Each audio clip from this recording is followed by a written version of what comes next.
90 days में क्या करवाते हैं, क्यों इतना डिफिकल्ट होता है, क्यों इतने लोग छोड़ देते हैं? फिजिकली आपको, जैसे आपको मैं एग्जांपल देता हूँ, मेरे को डे बताओ पूरा, let's say when you wake up to the time जब आपको जो आपको रूटीन है, जो इंटेंस रूटीन जो चलती है, लाइक यूनिट्स अपनी आजकल I don't know what is the policy, but हम लोग अपनी यूनिट में ही प्रोबेशन चलाते हैं। तो जो यूनिट का प्रोबेशनर का रूटीन होता है, मैं ऑफिसर का आपको रूटीन बताता हूँ। Generally it starts 4 o'clock in the morning. Normal battalion के साथ उसकी पीटी होती है।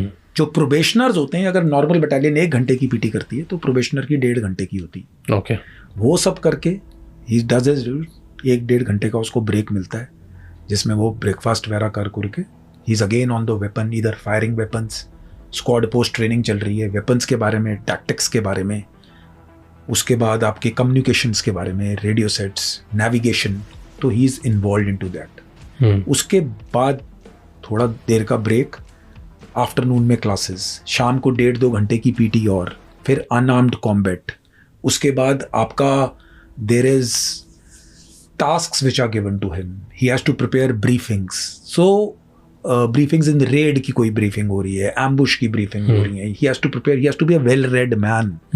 उसको book reviews लिखने हैं. There will be other tasks which are given to him. So his apart from physical, जब आप 2-3 घंटे का लेबर कर रहे हो, जिसमें आप 15, 20, 25 किलोमीटर with weights हर रोज भाग रहे हो, and your body is not getting rest, तो it will crumble. It is supposed to crumble, but that is where the mental strength आती है, जहाँ से। So वो सब चीज़ें चेक होती हैं, ये सब काम करेगा। उसके बाद उसको उसके peers उसको टास्क देंगे, he has to make presentations because he is an officer, so he is put much more under stress than a jawan, because jawan at the end of the day might not lead an operation. Some places might so, depending upon strength, but the officer who is the, यानी कि वो है force पूरी इसके पीछे। फिर उसके speed marches के टेस्ट हो रहे हैं, 30, 40, 40 kilometres. Escape and evasion exercises हैं, उसको हेल वीक यूनिट्स रखती हैं। हेल वीक क्या होता है? बेसिकली आपको सोने नहीं देंगे 1 हफ्ते के लिए, हफ्ते से लेकर 8-9 दिन के लिए, depending upon the probation officer. Like जब मैं प्रोबेशन ऑफिसर था, जब मैं प्रोबेशन ऑफिसर किसी का बना, तो मैं तो पहले दिन से ही रगड़ा देता था। यानी कि फर्स्ट डे वो स्टेशन पे आ गया प्रोबेशनर, उधर से ही भगाना शुरू कर देता था। मतलब यानी कि आप शुरू में ही शिफ्ट कर दो कि किसके अंदर वो मादा है या नहीं है। Now I will tell you कि जब 40 किलोमीटर का स्पीड मार्च चल रहा होता है, you person is giving up, तो जानबूझकर आप उसके पास जिप्सी लेकर जाओ और बोल कि बैठ जा, चल छोड़ दे अभी। सो यू उसके दिमाग से प्ले करना है। People don't give up. Some give up. रगड़ा लेना आसान नहीं है। Obviously, physical standards of, यानी जब लोग आते हैं, कोई हाई ऑल्टीट्यूड से डिप्लॉय होकर आ रहा है जिसका फिजिकल स्ट्रेंथ उतना नहीं है, तो ऑब्वियसली हम उसको थोड़ा टाइम देते हैं, हफ्ता 10-15 दिन। But your physical and mental strength बहुत ज़्यादा होनी चाहिए। आपका टीम स्पिरिट का मादा बहुत ज़्यादा होना चाहिए आपको, बिकॉज आप हर काम नहीं कर सकते। अगर हम ऑपरेशन में जा रहे हैं तो हम एक ही स्लीपिंग बैग कैरी करते हैं ताकि वेट बचे। एक आउंस बचाने का हमारा काम है। अगर हम 2 स्लीपिंग, चाहे मैं ऑफिसर हूं चाहे जवान हूं, नॉर्मल आर्मी ऑफिसर जवान में थोड़ा डिफरेंस है, स्पेशल फोर्सेस में कोई डिफरेंस नहीं है। मैं उसी स्लीपिंग बैग में सोऊंगा, मैं उसी रात को ड्यूटी दूंगा, वही करूंगा। अगर मैं एक RL रॉकेट लॉन्चर का हाई एक्सप्लोसिव बड़ा वाला 3.5 kg का वो राउंड लेकर जा रहा हूं, तो वो कैरी करेगा। अगर मेरे पास 35 kg है तो उसके पास भी 35 होगा। Load has to be shared. कोई डिफरेंस नहीं है कि ऑफिसर है, रैंक वैंक सब निकाल देते हैं, सब कुछ सेम। और जो नॉर्मल आर्मी है वो आपको उस नजर से देखती है कि यार अगर ये लोग हैं ना, तो यानी ये काम हो जाएगा, ऑपरेशनली काम हो जाएगा। उतना भरोसा अभी मैं आपसे मिल रहा हूं, मैं स्पेशल फोर्सेस ऑपरेटिव हूं, आपको उतना एक्सपोजर नहीं है। आप मेरे से मिलते हो, आपको देख के लगना चाहिए कि इस आदमी ने सारा कुछ तो इसमें अलग है ना। आप you are understanding what I am trying to say. मेरा यही पेट बाहर हो, मैं ऐसे गाल मेरे मोटे हो, ऐसे घूमते हुए, यानी कि फिट। आप मुझे अभी बोलोगे कि 25 भागना है तो मैं चल आ जा भाई, कितने भागना है, ठीक है। अब द पॉइंट इज, हमारे में बोलते हैं कि यार ये जब मैं पहली प्रोबेशन कर रहा था तो मेरे एक एनसीओ थे, अब तो रिटायरमेंट चले गए होंगे, तो हम पुशअप सिर्फ नकल्स पे ही मारते हैं रोड पे, ये नहीं कि घास वास में और चद्दर वद्दर पे कहीं, नकल्स पे ही पुशअप मारने। जो डिफरेंस लाती है प्रोबेशन, वो आपकी आउटलुक ही चेंज कर देता है। जो बंदा क्लियर कर लेता है ना, उसको फिर he is on a different league.